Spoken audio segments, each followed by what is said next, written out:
여러분, 기네스북에 등재된 가장 큰 사이즈의 규모의 백화점이 어느 나라에 있는지 아십니까? 바로 저희 나라입니다. 저희 나라에 기네스북에 등재된 세계에서 가장 큰 백화점이 저희 나라에 있다고 하더라고요. 그럼 두 번째로 큰 백화점은 어디에 있는지 아십니까? 그것도 저희 나라입니다. 작년 12월 15일 날 대구에 그 두 번째로 큰 백화점이 대구에서 문을 열었습니다. 그런데 그 백화점이 개장했을 때 굉장히 기이한 일이 있었는데요.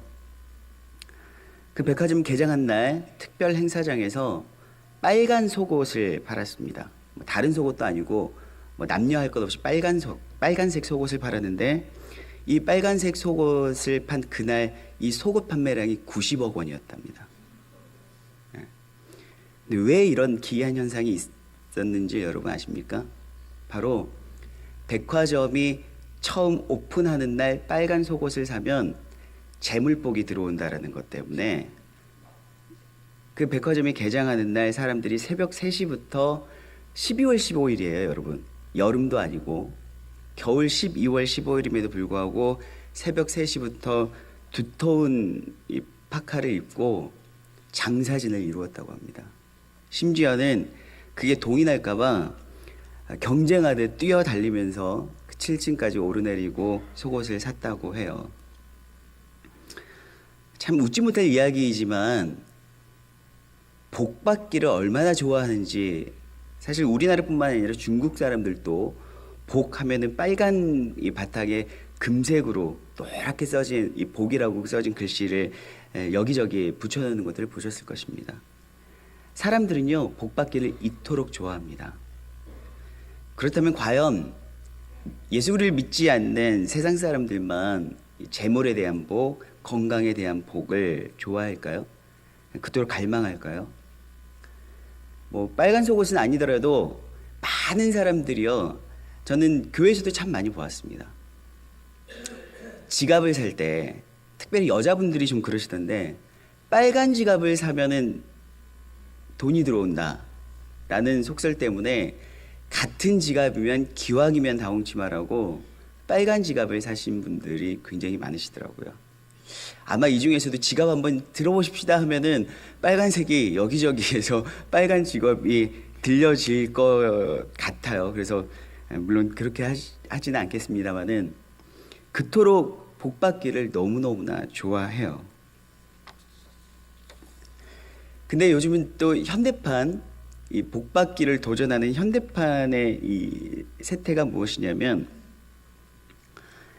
페이스북이나 이런 카카오 스토리 같은 SNS 아시죠? 이런 SNS상에 100억을 번 할머니 손금, 이런 사진을요 공유하거나 그 밑에 댓글을 달면 또 재물복이 있다고. 그래서 거기에 이렇게 공유를 하는 것이 몇만 건이 됩니다. 심지어는 부끄러운 이야기입니다만 저희 청년 중에도 거기에 댓글을 단 걸 저한테 적발되어서 제가 혼쭐을 낸 적이 있습니다. 이처럼 사람들이 너무너무 복받기를 좋아해요. 뿐만 아니라 창세기 27장을 보면 우리가 잘 아는 이삭과 리브가와 그의 자식들 에서와 야곱의 이야기가 나옵니다. 근데 여러분, 그 가정이 브로큰 패밀리가 되었어요. 깨어진 가정이 되어버렸단 말이죠. 결국엔 산산조각 났죠.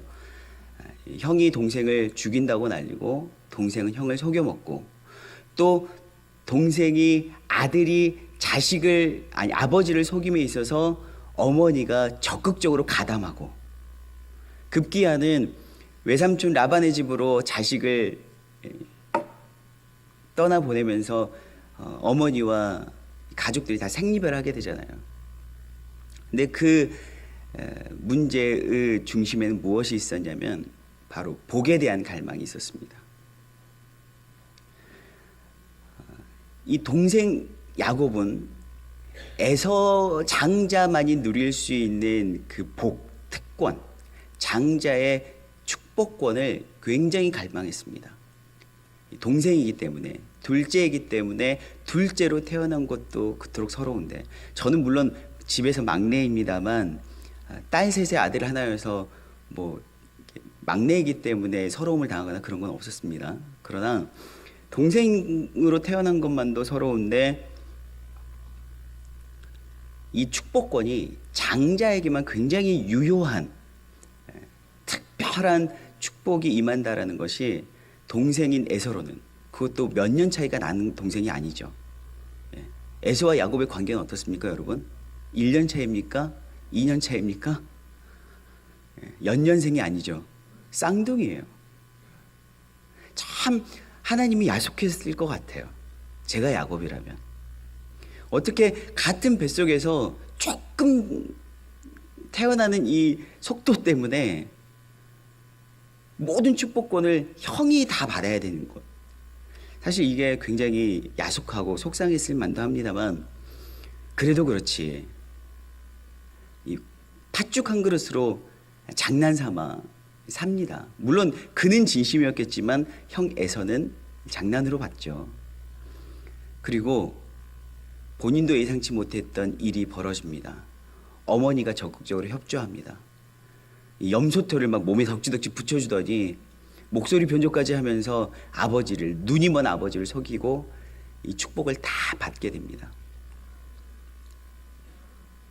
바로 이 복 때문에 이렇게 하나님이 선택하셨던 아브라함의 자식 이삭, 그리고 이삭의 자식 이 야곱, 이 하나님이 선택하신 가정이 너무나도 민망하리만큼 깨어져 버립니다. 바로 우리는 이런 모습 때문에 복을 굉장히 안 좋게 바라보는 시각들이 있습니다.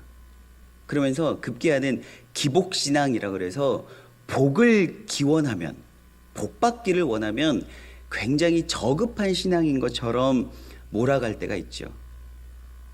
그러나 여러분 생각해 보십시오.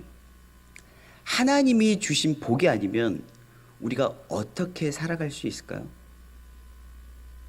여러분, 하나님이 복 주시지 않아도 여러분 잘 사실 자신이 있습니까? 여러분들에게 주어진 힘과 능력만을 가지고 이 척박한 황무지 같은 세상을 개간하면서 살아갈 자신이 있으십니까? 아마도 저뿐만 아니라 여러분들도 하나님이 복 주시지 않으면 아마 한순간도 제대로 살아가시기가 너무너무 힘드실 것입니다.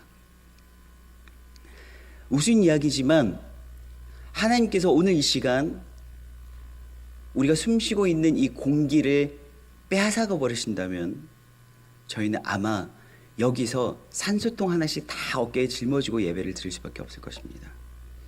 지금 우리가 살아 숨쉬고 있는 것도, 맑은 공기를 마시면서 호흡하고 있는 것도 하나님께서 주신 큰 복 중에 하나이심을 믿으시기 바랍니다. 우리는 하나님이 복 주시지 않으면 안 됩니다. 복 자체가 복 주시는 이보다 더 크게 보일 때 그것이 문제가 되는 거지, 복을 기대하고 복을 받기를 하나님 앞에 간절히 기도하는 것은 여러분 전혀 나쁜 것이 아닙니다. 여러분, 그렇기에 성경에는요 수없이 복에 대한 이야기가 나옵니다. 하나님께서 창세기 12장 이 족장사를 시작하시면서 아브라함 한 사람을 선택하신 그 순간부터 하나님은요 그를 어떻게 유인하셨습니까? 갈대우르에서 잘 살고 있는 아브라함을요 어떻게 모든 것들을 포기하고 딸랑 조카 롯과 아내 사라와 함께 거기를 박차고 나올 만한 용기를 동기부여를 어떻게 주셨을까요? 바로 하나님의 믿기 또한 복이었습니다. 너 본토 친척 아비집을 떠나라. 내가 지시할 땅으로 가라. 그럼 내가 복이 될 거야. 하나님은요 그 순간부터 복을 이야기하셨고 성경 모든 영역에 걸쳐서 복을 이야기하고 계십니다. 그리고 여전히 지금 이 순간도 하나님께서는 여러분들에게 복 주시기를 원하십니다. 복 많이 받으십시오. 그러나 오늘 본문을 보면요 조금 어려운 마음이 생길 법도 합니다. 물론 오늘 신명기 28장부터 1절부터 6절까지 제가 되게 복스러운 본문만 취했는데요, 이 본문 이후로 조금씩 한 절씩 읽어 내려가면요, 마음이 되게 어려워져요. 물론 일단 제가 창세기 28장을 보면서요, 옛날 어른들이 여기를 카피하셨구나, 여기를 모방하셨구나 라는 생각이 들었어요. 무슨 이야기시냐면, 제가 이제 아동부 교육전도사를 할 때도 그렇고, 제가 중고등부일 때도, 어렸을 때에도 선생님들이나 아니면 교회 목사님들이나 부장님들이나 어른들이 기도해 주실 때 단골 기도 내용이 있더라고요. 뭐냐면, 들어와도 복 받고 나가도 복을 받고, 또 악한 것들은 한 길로 왔다가 7길로 도망하고, 또 꾸어줄지언정 꾸지 아니하게 하시고, 또 머리가 되고 꼬리가 되지 않게 하시고. 여러분 이게 잘 많이 들어보셨죠, 여러분들도? 그리고 아마 여러분들도 이 기도 내용을 여러분들이 자식들이나 아니면 여러분들이 혹시나 교육부서에서 봉사하고 계시다면 그들을 위해서 이렇게 많이 축복해 주시면서 기도하셨을 거예요. 그런데 이 모든 것들이 신명기에 나오는 내용이에요. 신명기 28장에 나오는 오늘 14절까지 나오는 내용들 중에 하나입니다. 그런데요, 오늘 신명기 28장을 보면 1절부터 14절까지는요, 복에 대한 내용이 나옵니다. 뿐만이 아니라 제가 말씀드렸던 몇 가지 아까 그 기도 내용의 복뿐만 아니라 세계 모든 민족 위에 뛰어나게 하시고, 성읍에서 복받고 들에서도 복받고, 그러니까 집에서도 복을 받고 직장에서도 복을 받는다는 이야기예요.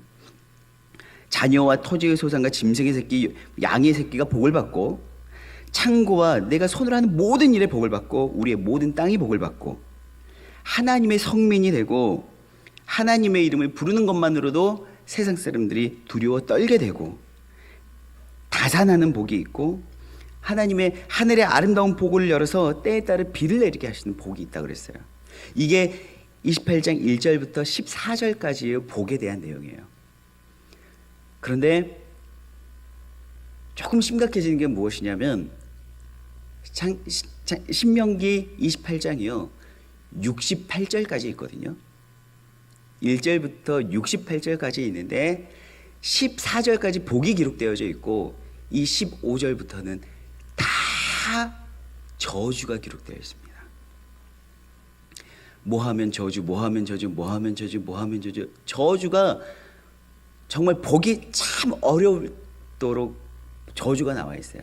이걸 쭉 읽어 내려가면요, 차라리 복을 적게 주시고 저주를 주지 말지 라는 생각이 들 정도로 저주에 대한 내용이 너무나도 많습니다. 하나님께서는 1절부터 14절까지 나오는 정말 하나라도 놓치고 싶지 않은 그 복들을 이야기하시면서 무조건적으로 복을 주신다고 하지 않으셨습니다. 조건을 거셨어요. 그 조건이 뭐냐면, 하나님의 이 말씀을 잘 지켜 행하면이라고 나와 있습니다. 이 하나님의 계명을 잘 지켜 행하면 바로 이러이러한 복이 있다. 우리가 그토록 좋아하는 나가도 복 받고 들어가도 복 받고, 악한 것들은 한 길로 왔다가 7길로 도망하고, 머리가 될지언정 꼬리가 되지 않고, 이런 모든 복들을 우리가 받는다는 것이 바로 하나님의 계명을 잘 지켜 행하면이라는 단서가 주어지고, 그 단서에 순응할 때 나아간다는 것이죠. 곧 쉽게 말하면 순종하면 복을 받고 불순종하면 저주를 받는다라고 했습니다. 15절부터 68절까지 이어지는 보기에도 무서운 이 저주들을 우리가 불순종할 때 받는다. 그런데 여러분 보세요. 여러분들이 예수 믿는 이후에 교회를 다니면서도 느끼셨겠지만, 순종이 쉽던가요? 순종이 잘 되던가요? 하나님의 말씀, 그 하나님의 계명이 누워서 떡 먹기처럼 쉽던가요? 아니, 그걸 떠나서 하나님의 말씀이 막 순종하고 싶어지던가요? 아니죠. 아담이라는 우리의 조상이 먹지 말라는 그 선악과를 먹은 이후부터 우리는요, 본질적으로 태생적으로 하나님의 말씀에 불순종하고 하나님을 거절하는 존재로 태어났어요. 하나님의 말씀을 지켜 행하기보다는 하나님의 말씀을 어떻게 하면 최선을 다해서 불순종할까? 어떻게 하면 열심히 죄를 지을까? 죄를 향해서 다름질하고 불순종을 향해서 전력 질주하는 것이 우리 존재란 말이죠. 그렇다면 하나님께서 주시겠다는 바로 그 복들, 나가도 못 받고 들어가도 못 받고 머리가 될지언정 꼬리가 되지 않고 꾸어줄지언정 꾸지 않게 하시는 그 복들은 그저 그림의 떡처럼 우리가 전혀 취할 수 없는 것이 아닌가라는 절망에 빠지게 됩니다. 차라리 예수 안 믿고 빨간 속옷 사면, 빨간 지갑을 사면, 손금 사진을 내 댓글을 달면 복을 받는다고 하는데 차라리 그게 쉽지. 어떻게 하나님은 이토록 지키지도 못할 계명들을 주시면서 이거 지켜야 복을 주신다 이렇게 말씀하실까? 어쩌면은 복을 참 받고는 싶지만 하나님의 이 많은 단서와 이 조항들이 우리의 마음을 참 어렵게 할 때가 있습니다. 하나님이 복을 주시지 않으면 살 수는 없는데 그렇다고 이 계명들을 다 지킬 자신은 없고 또한 그렇다고 하나님을 떠나서 살 자신은 더더욱 없는 우리. 그렇다면 우리는 어떻게 해야 될까요? 신명기 21장 23절을 보면 그 시체를 나무 위에 밤새도록 두지 말고 그날에 장사하여 내 하나님 여호와께서 내게 기업으로 주신 땅을 더럽히지 말라. 나무에 달린 자는 하나님께 저주를 받았음이라. 나무에 달린 자는요 저주를 받았대요. 나무에 달려 죽은 자는 하나님께 저주를 몽땅 받은 자래요. 여러분 그와 함께 갈라디아서 3장 13절을 제가 읽어드리겠습니다. 그리스도께서 우리를 위하여 저주를 받은 바 되사 율법의 저주에서 우리를 속량하셨으니 기록된 바 나무에 달린 자마다 저주 아래 있는 자라 하였습니다. 아멘. 여러분 이 갈라디아서 3장 13절은요 그 수많은 복에 대한 조건들, 단서와 조항들에 지쳐가는 우리에게 맑은 공기와 같은 숨통이 되어줍니다.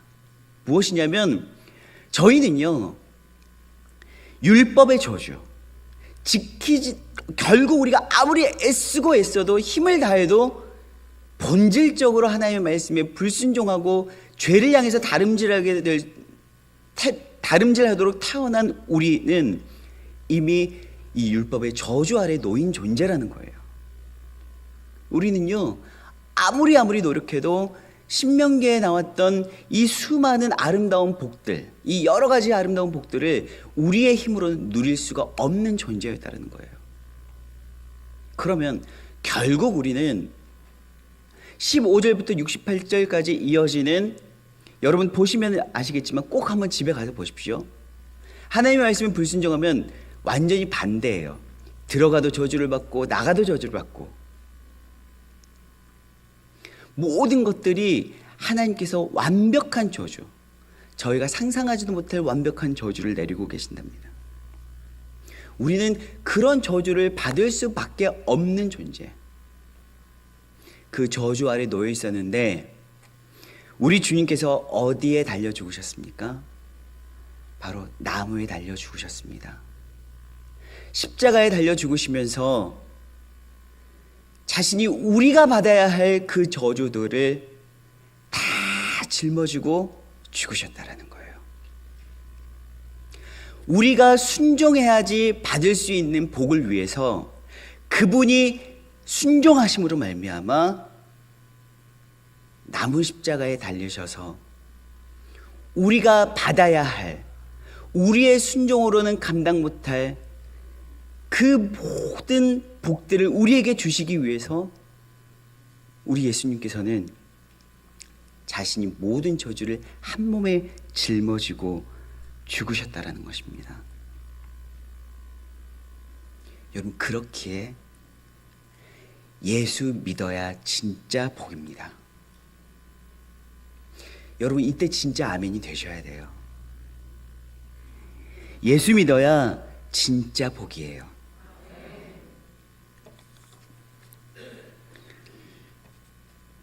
성경에 나오는 그 수많은 복들, 그 복이 성경에서는 뭐라고 표현되어 있냐면 바라크라는 히브리어로 기록되어 있습니다. 바라크. 근데 이 바라크가요, 무릎 꿇다, 송축하다, 예배하다라는 뜻입니다. 무슨 말이냐면 하나님이 결국 아브라함에게 미끼 삼아 너 거기서 나와, 내가 복 줄게. 아니, 복을 주는 것뿐만이 아니라 너 자체가 복이 될 거야 라고 말씀하시면서 엄청난 축복의 말씀을 하시면서 아브라함에게 나와라, 너가 복이 될 거야, 내가 너에게 복을 줄게 라고 말씀하셨던 그 복은 바로 하나님을 예배하는 복이었습니다. 여러분, 하나님은요, 신명기에 나오는 이런 복 저런 복 이런 복 저런 복 여러 가지 복을 말씀하시지만 그 복은 우리가 물론 누릴 수 있는 복이지만 최고의 복은 아닙니다. 하나님은요, 우리에게 거짓말하시는 것이 아니라 창세기부터 요한계시록까지 하나님은 한 가지의 진짜 복을 우리에게 주길 원하십니다. 그 복이 무엇이냐면 하나님을 예배하는 것. 하나님을 예배하는 것이 복이고, 또 그 하나님을 예배할 때 이런 부수적인 복 또한 우리가 누릴 수 있다라는 것입니다. 예수님이 오시기 전에 구약시대의 사람들은요, 하나님 나라의 통치에 대한 개념이 없었어요. 하나님 나라에 대한 개념이 저희들과 달랐어요. 그래서 저 하늘에 계신 그 거대하고도 영광스러운 메시아가 이 땅 가운데 오시면 우리가 지금은 비록 연약하고 천하고 미천한 지배계층으로 피지배계층으로 살아가고 있지만 이런 억눌린 우리의 삶을 다 자유케 하시고 노인바 되게 하셔서 우리가 이 땅에서 신명기에 말씀하셨던 나가도 못 받고 들어가도 못 받고 머리가 될지언정 꼬리가 되지 않게 하시고 구워줄지언정 꾸지 않게 하시는 그 복을 우리가 누릴 수 있겠지, 이렇게 생각했던 거죠. 그들의 개념에 의하면 로마의 황제는 머리이고 그의 지배 아래에 있는 우리는 꼬리이니까 그 영광스러운 메시아가 이 땅 가운데 오시면 그 전세가 역전되면서 전화위복이 이루어지겠지. 우리가 머리가 될 거야. 이 땅에서 우리가 머리가 될 거야. 그들의 복의 개념은 여전히 땅에 머물고 있었어요. 예수님이 이 땅 가운데 오시면서, 예수님이 이 땅에 오시면서 바로 창세기 때 말씀하셨던, 아브라함에게 말씀하셨던 그 바라크의 복을 우리에게 다시금 말씀해 주십니다. 예수님 오신 이후에도요, 복음서에 많이 복이 기록되어져 있습니다. 우리가 잘 알고 있는 산상수훈의 복도 있죠. 예수님은요, 우리에게 하나님의 나라를 말씀하시고 계십니다. 우리가 예수 그리스도를 믿고 회개하면 바로 가까이 왔던 그 하나님의 나라가 이제 우리의 나라가 된다는 것입니다. 여러분, 생각해 보시고 비교해 보세요. 우리가 아무리 이 땅에서 잘 먹고 잘 산들, 아무리 맛있는 거 먹고 배부르게 잘 산들, 어떻게 하나님의 나라 그 하늘의 복과 비교할 수 있겠습니까? 그 복을 우리가 누리게 된다는 거예요. 예수를 믿고 예수 그리스도가 우리의 진짜 복 되심을 믿고 그분을 예배하고 그분 앞에 꿇어 엎드릴 때 이 땅에서 경험할 수 없는 그 놀라운 하늘의 복을 우리가 경험한다라는 것입니다. 뿐만 아니라 이 땅에서 그토록 빨간 속옷까지 사면서 갈망했던 그 복이요, 이제는 조금 가벼워지는 거예요. 그것에 대한 욕심, 욕망이요, 내려놓아져요. 여러분, 우리가 왜 괴롭나요? 왜 사돈이 땅을 사면 배가 아파요? 저 사람만 복 받네, 나는 복이 없네. 바로 그 복에 대한 열망, 그 복에 대한 욕심 때문이거든요. 그는 가졌는데 나는 없기 때문에. 저 사람의 자녀들은 잘 살고 있는데, 아니 배부르게 잘 먹고 잘 살고 있는데, 좋은 직장 취업하고 좋은 남자, 좋은 사위, 좋은 며느리 만나서 자식들이 잘 사는 것 같은데 우리 딸 우리 아들은 그게 안 되니까 속상하거든요. 왜요? 그게 복인 것 같으니까. 그런데요, 예수를 믿으면 무엇이 달라지는가? 하나님의 나라가 나의 나라 됨과 동시에, 빌립보서 3장 8절 읽어드리겠습니다. 그러나 무엇이든지 내게 유익하던 것을 내가 그리스도를 위하여 다 해로 여길 뿐더러 또한 모든 것을 해로 여기면 내 주 그리스도 예수를 아는 지식이 가장 고상하기 때문이라.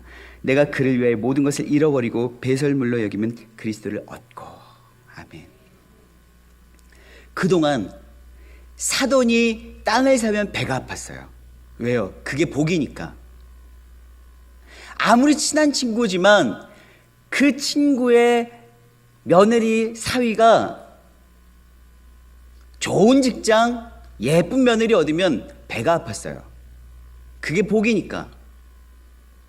그가 힘들어하면 위로는 해줄 수 있었지만 그가 잘 되면 함께 축하해 주기는 너무너무 어려웠어요. 왜요? 그는 복 받고 나는 복이 없는 것 같으니까. 그러나 예수를 믿으니까 달라졌어요. 이제는 머리가 되지 않고 꼬리가 되어도 좋아요. 나가도 복을 받지 않고 들어가도 복을 받지 않아도 좋아요. 왜요? 그런 것들은 이제 예수가 내 것이 되었으니 배설물과 동일한 가치가 되었거든요. 그게 여러분 중요하지 않다라는 게 아닙니다. 이 땅 가운데에서 먹고 마시고 살아가려면요, 돈이 필요해요. 돈 없이 되는 거 없어요. 그러나 조금 덜 먹고 조금 덜 마시고 조금 안 좋은 옷 입어도 괜찮다라는 거예요. 괜찮다. 예수를 믿으니 진짜 복과 가짜 복을 내가 알게 되는 것. 그리고 그 가짜 복 때문에 가정이 깨어지고 자식이 아비를 속이고 어미가 아들에게 거짓을 강요하고 아들이 속임수를 쓰는데 적극적으로 가담하는 그런 일들은 없어진다는 거죠. 참 안타까운 건 야곱이 그 진짜 복을 알았더라면 그토록 인생을 허송세월하지는 않았을 텐데, 그토록 아브라함이 기도해서 얻었던 며느리 리브가가 진짜 복을 알았더라면 평생 그토록 사랑했던 아들과 단절된 삶을 살지는 않았을 텐데.